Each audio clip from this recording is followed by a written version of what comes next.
Hi, I'm Dr. Walter Matwichuk, and I'm here to talk to you about REBT theory. REBT argues that we all come to situations with wishes and desires. And then, of course, life happens, and we are blocked in the pursuit of our wishes and desires. Now, we tend to disturb ourselves only under some conditions, and the question remains, well, why is it that sometimes we accept things and at other times we disturb ourselves? We tend to hypothesize in REBT that when whatever it is we want is important, the probability of disturbing ourselves will increase. In other words, the big things in life, our health, our careers, our love, tends to be the things that we are more likely to disturb ourselves about. And when we do disturb ourselves, we're more likely to experience stronger negative emotion. Now, of course, rational emotive behavior therapy encourages you to challenge your rigid and extreme attitudes, or what we call demandingness, and this will bring you back to a flexible attitude. And you will still have a strong emotion, but that strong emotion will be a healthy negative emotion that's strong. So, for example, if you say to yourself, I have to have the love and approval of significant others, you're likely to get depressed when you don't get that love and approval, or be anxious when you may lose it. If, on the other hand, you hold a strong preference, like I want the love and approval of significant others, but don't absolutely have to have it, you're more likely to feel strong sadness when you don't get the love and approval of significant others, and strong concern when you may lose it. So the intensity of our emotions are, in part, dictated by how important it is, the thing that we want. Now, what rational emotive behavior therapy encourages you to see that it's good for you to have negative emotions that are healthy because they're motivational. They help you to change what you can change. If you had no emotional response to adversity, to loss, to betrayal, to failure, you would then not learn from these experiences and do what you can to change your future experiences. So rational emotive behavior therapy wants you to feel bad. It's just a question of whether you have healthy negative emotions or unhealthy negative emotions. Now, we encourage you, of course, to look for the three core rigid attitudes. I want to do well, and I have to. That's the first one. The second one is, I want you to treat me nicely, give me what I want, and you absolutely have to. And, of course, the third one is placed on life. Life conditions have to be ideal for me and for my loved ones. And if those life conditions aren't ideal, I can't stand that. It's awful, terrible, and the end of the world, and I'll disturb myself. So rational emotive behavior therapy encourages you to acknowledge when you disturb yourself, to then reflect upon your thinking and identify one of the three rigid attitudes that lie at the core of your disturbance, but to not stop there, to actively question those rigid musts and have-tos, and then construct an alternative flexible attitude.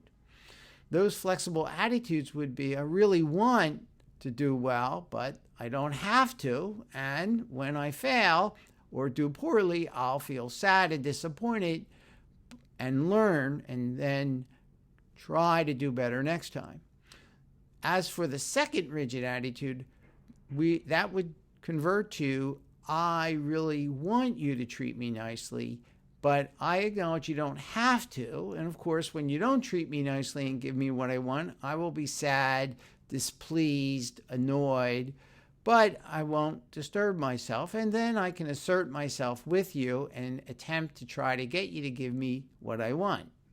Finally, when life conditions aren't to our liking, the healthy attitude we could move to would be expressed along the lines, I really wish that my life conditions or the life conditions of my loved ones would be closer to the ideal, but sadly they are not, and life conditions do not have to be to my liking. And of course, when they deviate greatly from ideal conditions, that's bad, and therefore I will try to do my best to change them, but I will acknowledge that things always could be worse, and it doesn't serve me well to disturb myself by awfulizing or terribilizing or telling myself I can't bear something when in fact I can bear the less than ideal life circumstances that I face and work to change them. So when you construct the new healthy attitude, the next and final step will be to live in harmony with it, act upon it, strongly repeat it to yourself, look for opportunities to use it in different situations with yourself, others, and life, and keep at it. Rational emotive behavior therapy argues that when we are deprived of things that are very important to us, it's going to be hard to challenge our rigid thinking, and we will easily go to extreme thinking under these conditions. However, it is just with the most important things in life that rational emotive behavior therapy comes in handy. And it is with these more important things that we want to work hard to challenge our thinking and adopt flexible thinking. Rational emotive behavior therapy is a very realistic philosophy. It acknowledges that life is hard, that we all face very difficult challenges. None of us are exempt from that. However, REBT philosophy, when you work at it, helps you develop a tough-minded stance towards adversity and helps you to adapt and to change what you can change, or to happily live despite having conditions that you just prefer.